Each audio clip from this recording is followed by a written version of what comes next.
What's happening?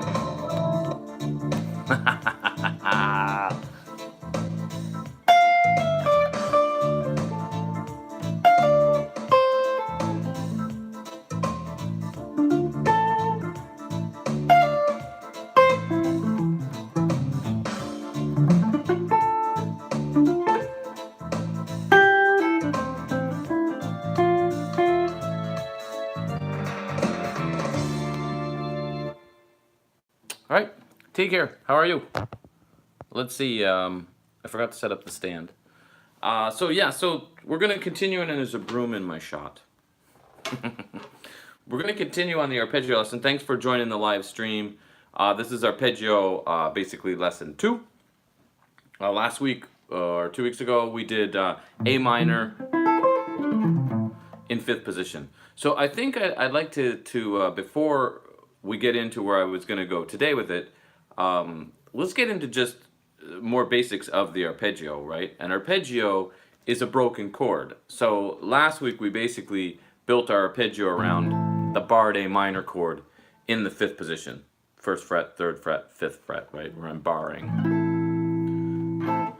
Now, and then what we did is we took the 3 notes of an A minor chord, which are A, C, and E, and we A, C, E, A, C, E, A, C. We essentially outline that A minor chord in 5th position. But an arpeggio is the definition is a broken chord. So I could play that A minor, I could just hold the bar chord, and I could finger pick. That's an A minor arpeggio too. And I don't have to play it in order. I don't have to go A, C, E for it to qualify as an arpeggio. Just those notes, instead of being played at one time or strummed or on a piano, like hit at the same time, it's just broken in any order. So we hear stuff like this all the time, right? It's a chord being held, and it could be finger picked, and it doesn't have to be a finger pick. It could be with your pick too.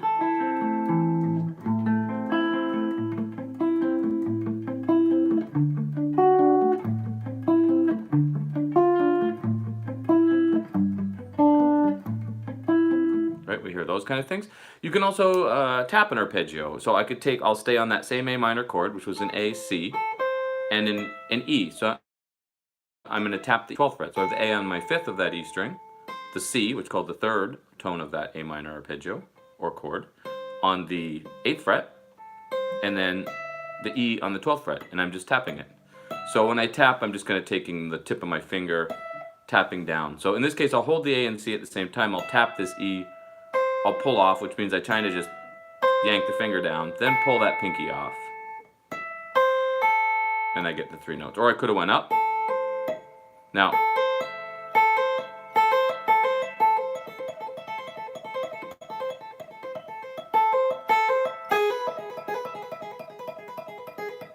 that's a very simple pattern, just of 3 notes.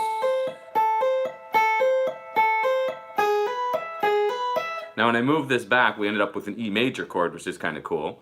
We'll talk about that in just a second. Let me just bring up the page so I can read any chats. Not sure how to pronounce. This is the one trick with YouTube and streaming, right? Pronouncing everybody's name. So let's wrap it back in here. So an arpeggio is a broken chord. So, and there's multiple different ways you can play an arpeggio.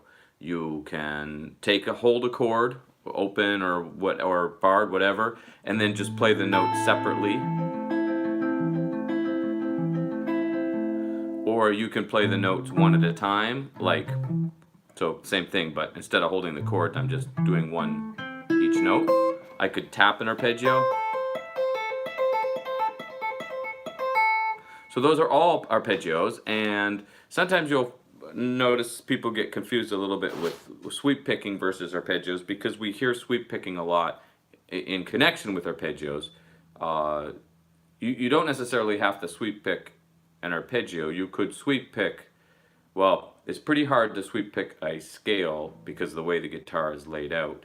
So typically when we are sweep picking, which is just the pick going down across the strings and back up, so instead of alternating going down up on every string, we're just kind of So a lot of times if we're playing arpeggios on a guitar, we're sweep picking if we're trying to play those fast, because once we start speeding them up, it gets pretty hard to alternate pick it. Yeah, so last week, so we did this A minor in fifth, which you'll find on the channel if you're interested. And the progression I was using was a D minor chord, so I'm in 10th position here, to an A minor chord in fifth. But we were kind of ignoring the D minor, and we were playing the A minor arpeggio over both chords, which we could do. And in that stream, I kind of explain why you can do that, why you can get away with that. And it's a cool sound. However, another way that we might want to would be to outline the different chords. And this has a huge benefit in many ways, because one, it has us take the same shape and move it. So I'm playing the exact same arpeggio that we did in the first lesson,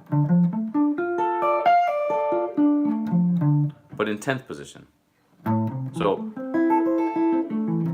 in 5th position it was an A minor, in 10th position it's a D minor. So now when that chord progression is changing, I think it's doing 2 bars of D minor, 2 bars of A minor, we can switch. Now we're not going to be able to, it's not very easy to create really nice lines when we're taking the exact same form and shifting it. So we might rather play a D minor arpeggio in the same position we're playing the A minor, and that has huge benefits too. But for right now, for this particular exercise, we're going to keep the same shape. That way we don't have to worry about learning a different shape. We're just trying to get this shape onto our fingertips and feel good about it. And then what the nice thing about this, when we hear the jam track, is it's training our ear to hear when it's on the D minor chord, we hear D minor, and we try to play just the notes of a D minor chord, so in this case D, F, and A, and then we play A minor, we outline that one. And so it's forcing us to, hey, Kaya, it's forcing us to pay attention to the chords changing, which is a pretty important thing. Ronnie, how are you? Today you look like a Hollywood hero. Thanks, Ronnie. I'll take that as a compliment. So basically, how you been, Ronnie? I'm gonna try to stop the dog, baby. That might be beneficial. I think I left the back door kind of open. Hey, that's enough. Here she comes. Here she comes.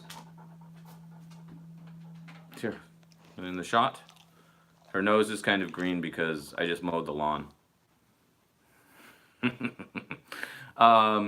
Yeah, I'm good. I've been super busy on the site. I'm just getting super excited about some things that are happening with it. Dave, how are you? Definitely a long time no see. Yeah, for sure. Yeah, I'm good. How are you? My dog is green. It's funny. She's been out laying in the lawn because I just mowed the grass, so she likes to roll in it and then get super green.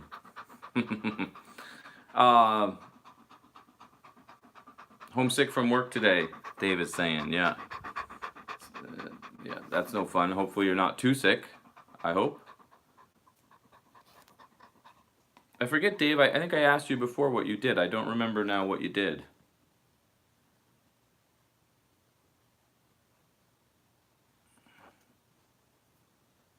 So he's not too bad as far as being sick.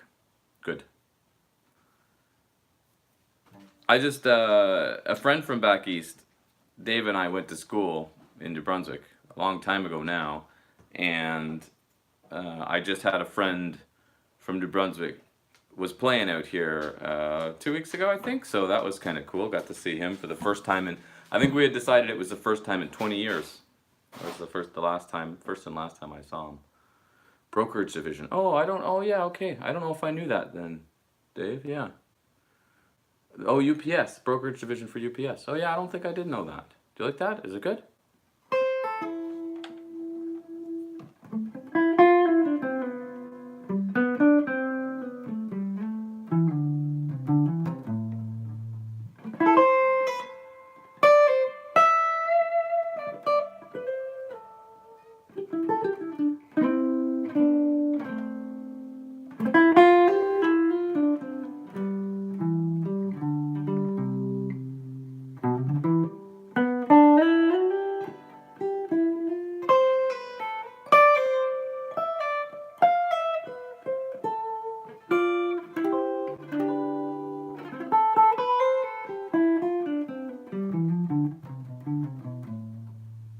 like the tax man adding duty and GST to shipments coming into Canada. Oh, okay.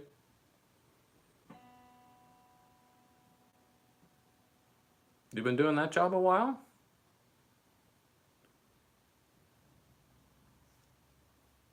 Guess well, Dave answers that question. Let's put together what we're talking about. So again, the last live stream, which you'll find on the channel, was the A minor arpeggio that we did in 5th position. So you will want to review that one or learn it if you've not done that one at all. Oh, 5 years this October. Okay, yeah, yeah, and it's pretty good. It's a decent job. You're digging it. So the A minor in 5th, and now we're moving it to 10th to make it a D minor chord. And the 3 notes in a D minor chord are D, F, and A. So now when we hear this jam track, basically what's happening is it's going, I believe it's 2 measures of each. Let me see. I'm pretty sure it is. Let me just play it here again.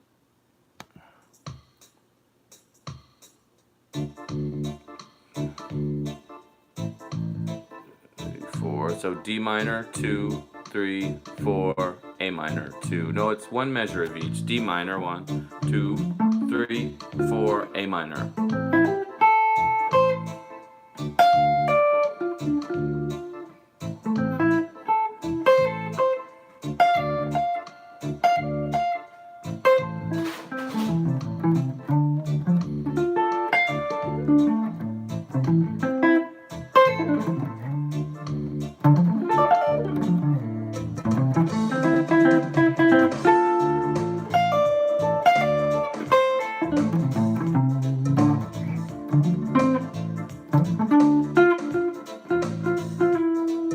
Now, I want to stop there for a minute. So you probably kind of caught what I was doing. I'm basically going D minor over that 1 measure D minor and moving back to A minor.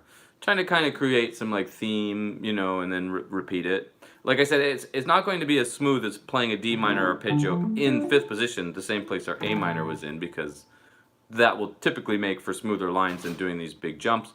But these big jumps, I think, are important to get the arpeggio under your fingertips.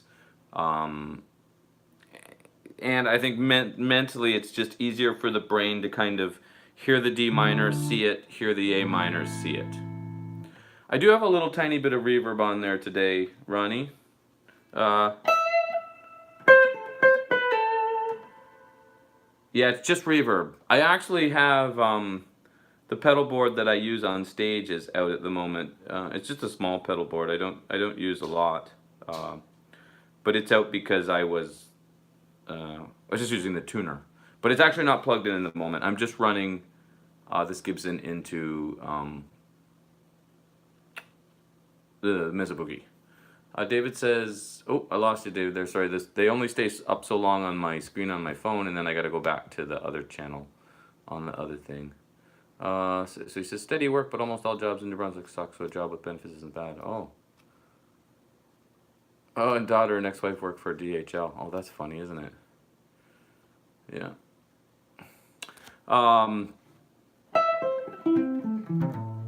Yeah, I haven't been back to New Brunswick. Last time was 1999, 20 years ago.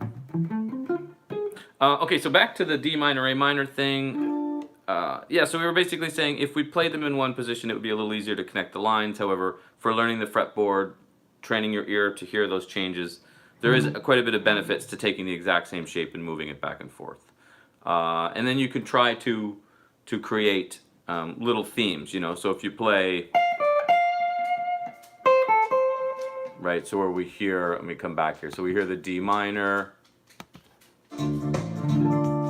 A minor. So maybe my D minor, A minor.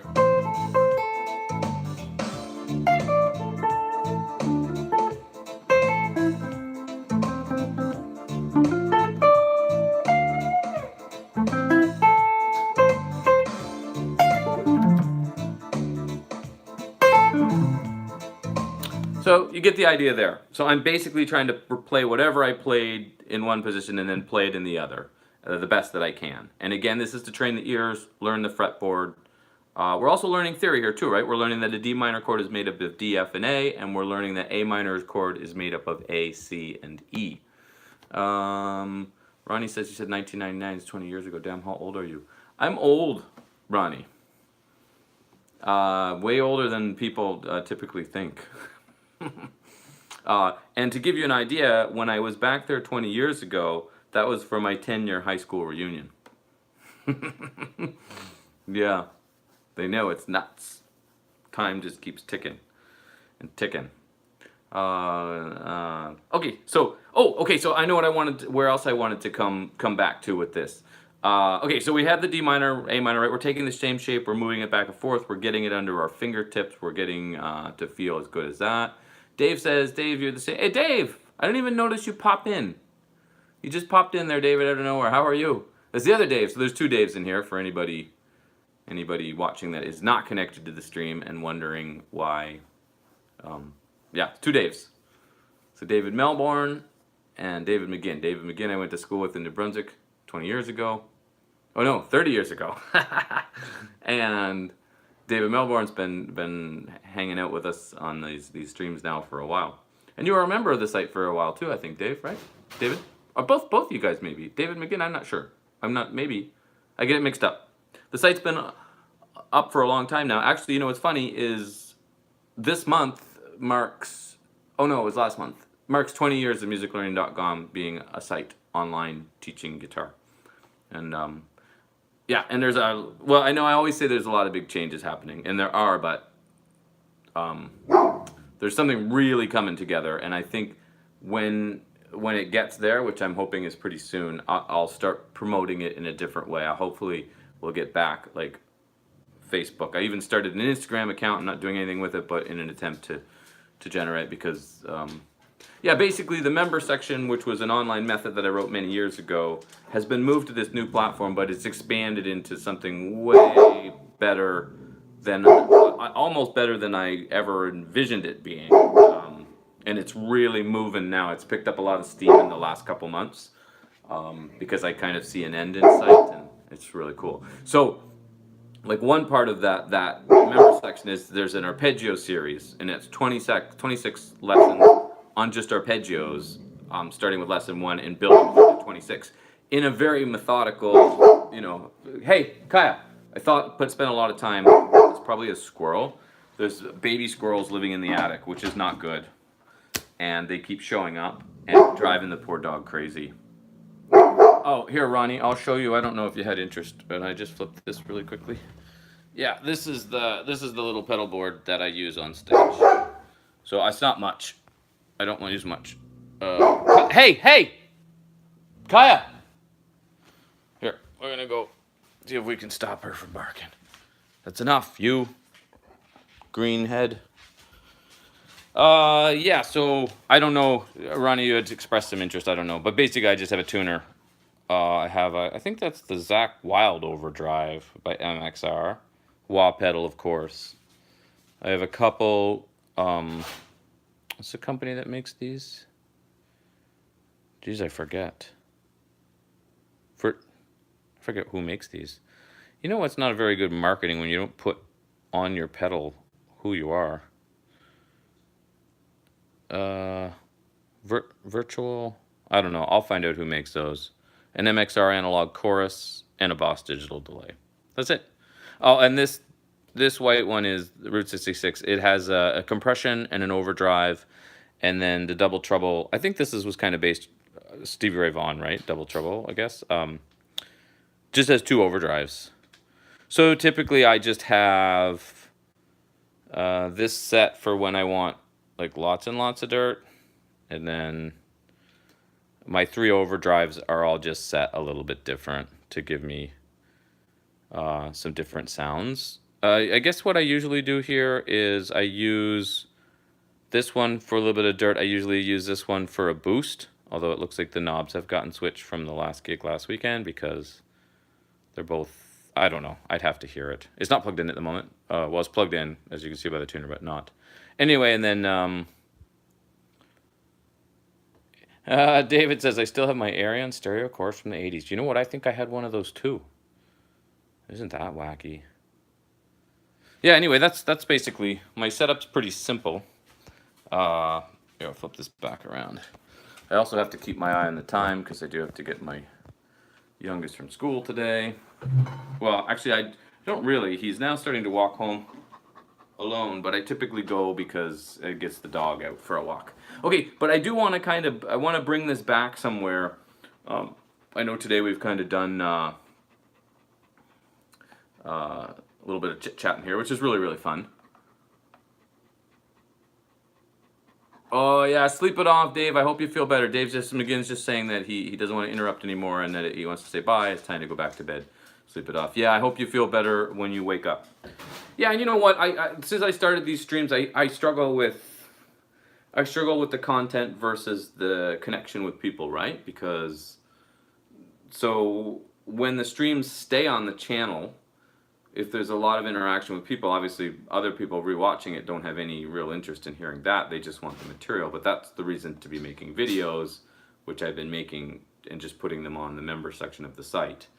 And they're not actually on YouTube. Well, they're on YouTube, but they're private. So you can only see them if you're in the site. Yeah, so anyway, I've struggled with that forever. But Dave, thanks so much. I hope you feel better once you wake up. And yeah, and Ronnie says, nice and simple setup. Yeah, I love it. Yeah, thanks, Ronnie. Yeah. I think, yeah, basically, well, one, I like to, I used to travel with a lot of gear, and the last, well, now a pretty long time, because, with this last band I've been playing with now for whatever that is, 8 years, I play keys in it too, right? So I have all the keyboard stuff to bring, and I used to take the laptop because I would, and a mixer because I would divide my keyboard sounds up between Ableton and the laptop, and then the Yamaha keyboard I'm using. I can't even remember what it is at the moment. Mo X8. And I have a couple Mo X8, so I can leave.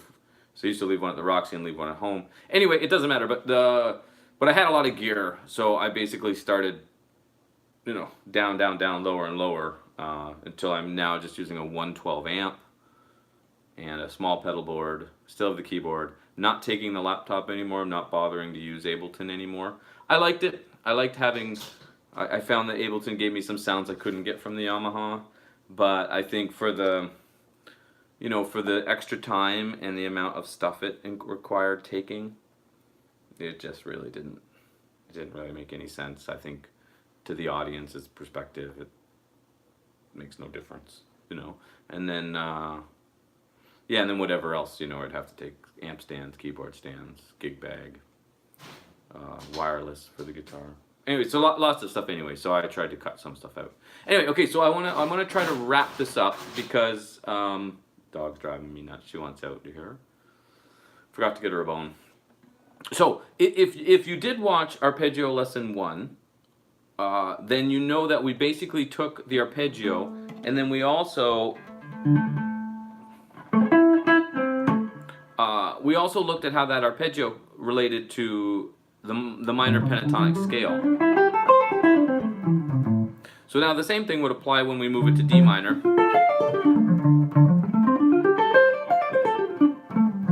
You can use that same pentatonic scale when you're soloing over these two changes. So that's pretty fun too.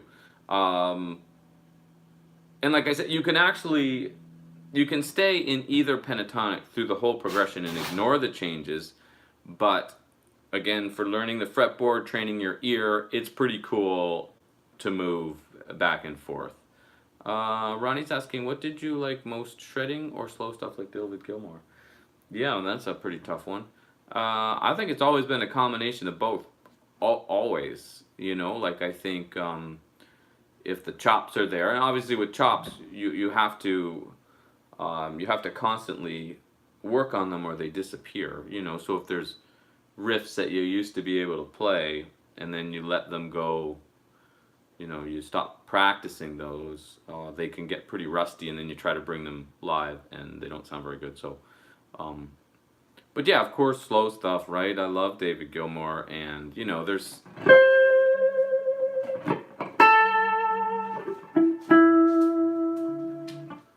there's something to be said for just holding notes.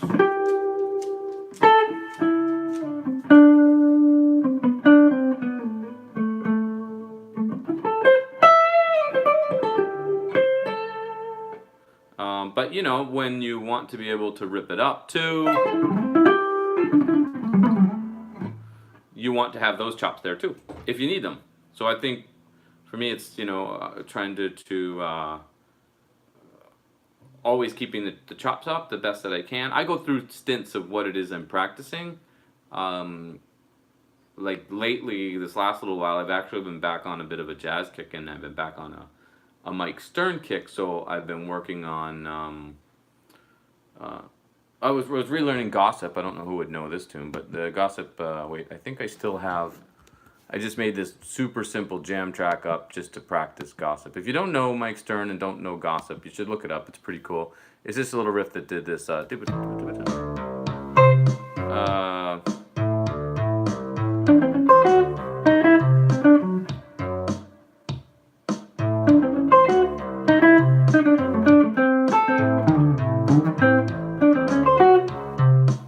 kind of neat, right?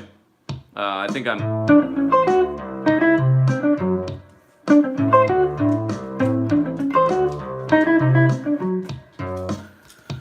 So I think it's a lot faster than that, but it has some really cool.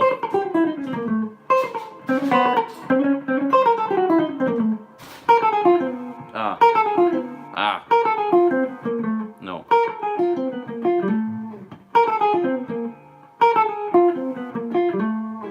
It has some super cool. It has some super cool riffs in it. So lately, I've been basically kind of back learning some of his little. Some of the melodies, some of his tunes. What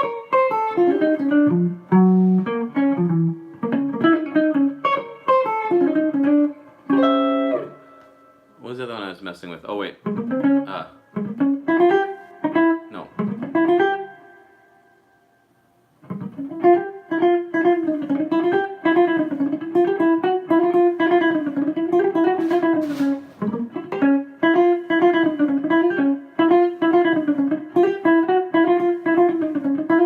That's a mess, but that one's called Chromosome. Same thing, Mike Stern.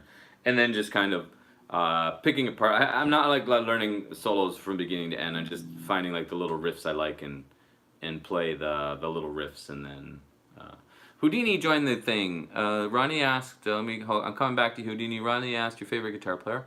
Another very tough one, Ronnie. I don't think I have a favorite. I go in and out of like listening to somebody a bit and then switching gears and becoming interested in somebody else, and then it's always flipping, and then I come back, you know, like went through a huge Mike Stern phase.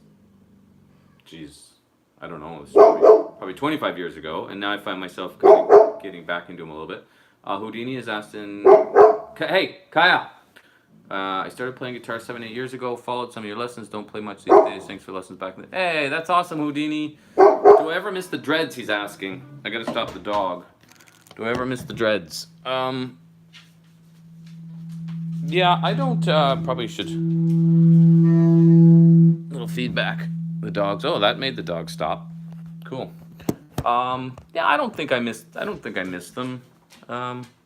Funny, we were just talking about them the other day with some people, but yeah, I don't think they were cool. I liked having them, but they were heavy, and they made my neck hurt, and yeah, no, not really. They were fun. I'm glad I had them while I had them, just to have them, but yeah, I don't really miss them. And yeah, so let me think. You know. Oh, the song that Trip Fuse with the delay pedal. Oh yeah, I think it was the 5th fret, A string, 7th. Oh yeah, I don't have the delay hooked up at the moment. Otherwise, I would show that to you really quick. Yeah, Trust is the name of that tune, and there is a lesson on YouTube. Hold on here. Let me see if I can find it quickly for you. Wait. If you just go to the channel, the Trip Fuse channel, and just type in, you know what I think it was called? I think it was called Fun with the Digital Delay Pedal. I think that was the name of that video. Fun with a digital delay pedal.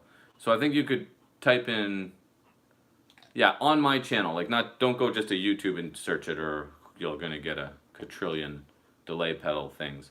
But if you just search it from just the Trip Fuse channel, you'll find it. Yeah, I think fun with a delay pedal, or you could maybe even search Trust. It might pop up. I'm not sure. And David says a lot of rhythm players I like who don't get much credit. Oh yeah, like Ray Parker Jr.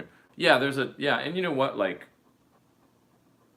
rhythm playing is huge, right? If the rhythm section isn't solid, doesn't really matter what's happening as far as anybody trying to solo or shred or whatever over it.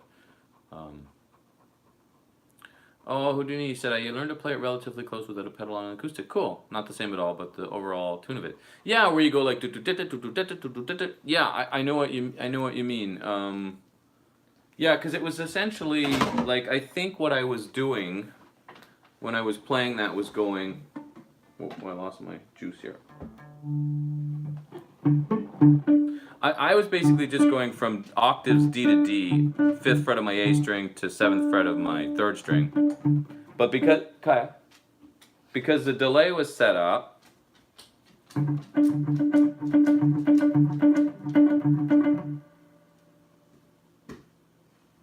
oh, thought she took something she wasn't supposed to take. It kind of gave us that sound, right? If you play 2 of each.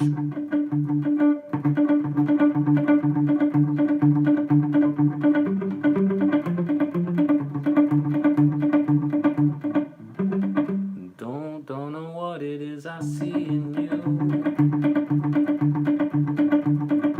You must really treat me like a fool.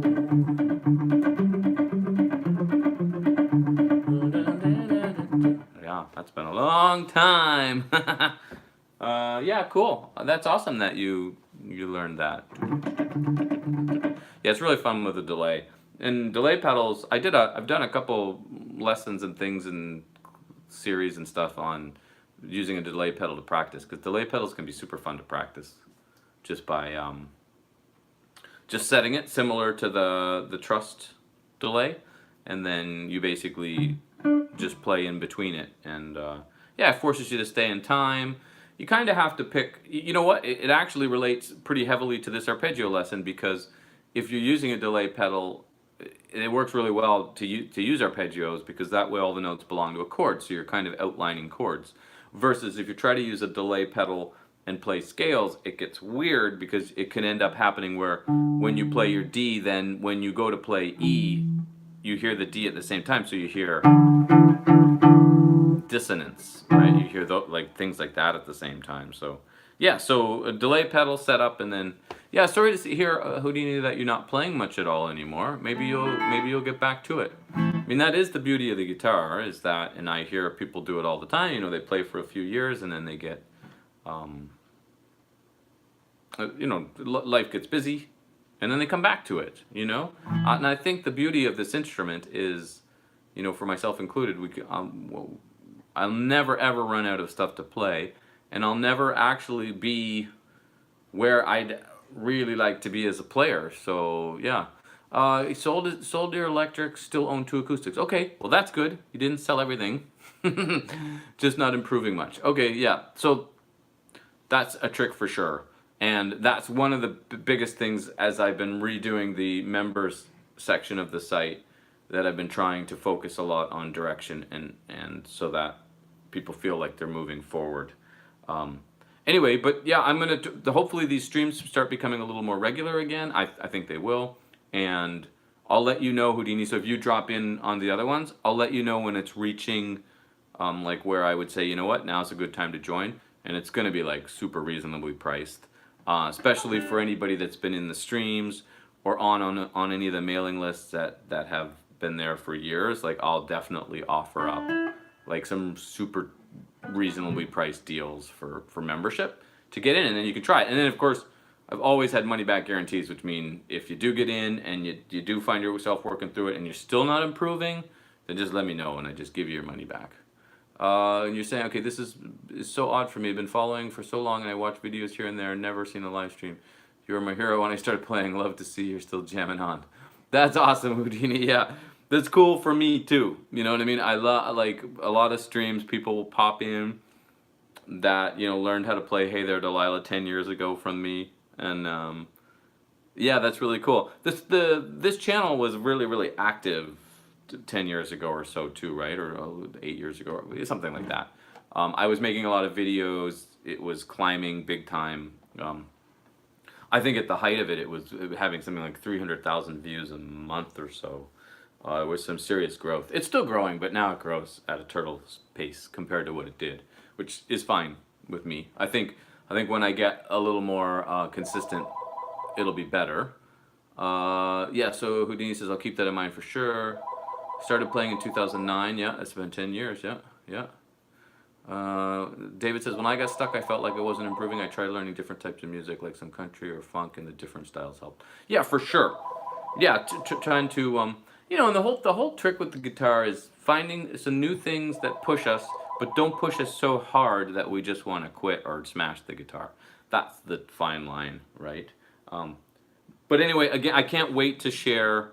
Um, David, I'm just going to give you access. You were a member before. When it reaches that point, I'm just going to give you access again because I want to thank everybody who has been a member in the past for any length of time, whether it was a month or 2 years or whatever. I think there are people that have been members for years now, which I super appreciate that. If any of you guys are watching this on the replay and you know who you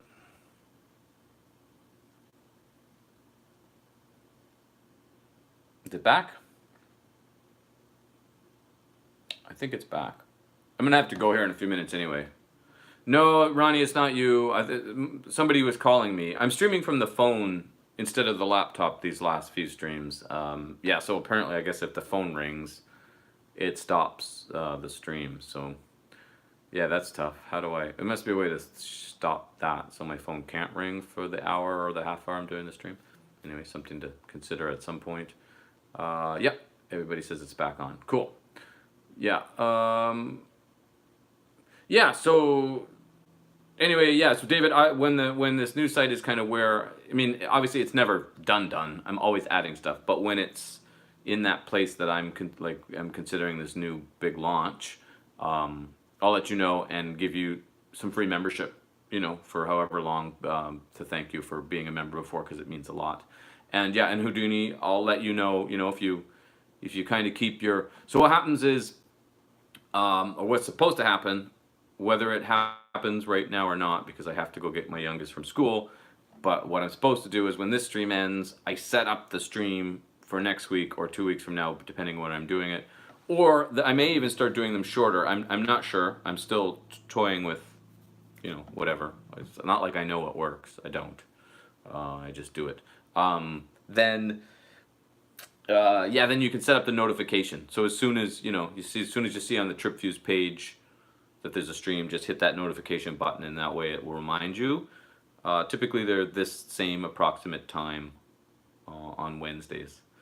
And Houdini, where are you? Where are you from? Where are you writing from? It's almost midnight here. Oh, Denmark. Sweet. You answered my question before I even asked it. Whenever I see a notification and I'm up and about. Yeah, excellent. And like I said, I might try to do different times. I've been doing kind of this time, but I realize it's not fair to everybody else in the world. So I should probably start mixing up the times and doing different times and stuff. And yeah, that's it. And the homepage of musiclearning.com is about to change in a pretty big way. And then you can just go to the homepage of musiclearning.com and you'll see when the next stream is. And you can set up the notifications right from there. Or you can just join the mailing list right from there to be notified. Or you can actually join the site. So those will be the options coming. But okay, so since I probably should close this up, I will say, and this again, I like doing these streams. Houdini, I want to just say one more time, thanks for popping in and saying what you said, because that's so cool. I think it's so neat when people pop in that were watching years ago and then all of a sudden stumble across it again, and they're like, oh yeah, who's this guy? I forgot this guy. Yeah, I never went anywhere, and I've always been making videos. I just go through stages where I'm making them a little more consistently, and then I'm stopped. And Ronnie is 316. Yeah, I knew. I figured in the morning. Yeah, we've talked about that before, Ronnie. It's not a very good time for you either. Oh, Houdini just said he just figured out he subscribed April 7th, 2009. Isn't that something? Yeah, it's awesome. Yeah, I'm excited for some big things to happen here in the, in the next 6 months or year. I really would like to see, some real activity at, on the channel and the site. And although the beauty of it being not so active right now is it does let us have these kind of, not a whole bunch of people, so it's not like I'm missing messages or can't respond. I can respond, so it's really cool. But yeah, and then the last thing I'll just say is, yeah, I like the beauty of people coming in and speaking up and saying what they say, and like David, you Melbourne, like giving your take on practicing and different ways of keeping interest in the guitar, right? That's all important. I love that kind of sense of community. And yeah, and then that brings us back to the stream itself, and when the replays stay on YouTube, what is the right way to do it? I feel like the whole point of streaming is to be able to have this connection, and then of course just do video lessons to just have the material. So that's probably where I should stay. Sometimes I know when I leave the streams up, I'm pretty sure they're probably pretty painful for someone to watch if they see, ooh, A minor arpeggio in fifth, or learn how to improvise or whatever it is, and then they have to wade through all this talking to find the material. But yeah.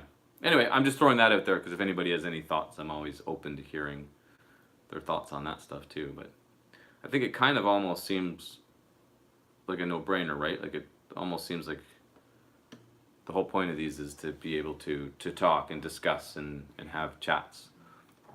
And then the videos would be just the material. So that being said, I'll do a video with this material that'll be short, a 3 to 5 minute video that will just discuss the A minor to D minor, and I'll make sure there's all the material to go with it, because that makes it way easier if you have the page with the material on it, which I think some of you probably have been there when I've done past streams with the material. This particular stream I didn't put any material together for, although I probably have the material together for the A minor stuff. I'm pretty sure I do. Anyway, I'm gonna sign off because I gotta go get my youngest from school. I'll take the dog for a walk, and it's a beautiful day here, so I'm gonna enjoy the sun. Mow the backyard, gonna mow the front, and yeah. So I'm probably not gonna have time to set up the next live stream right now because I go get my youngest. But when I come back, I'll set it up, and then again, just watch the channel, and you'll know when the next one is. I'll start trying to mix up the times.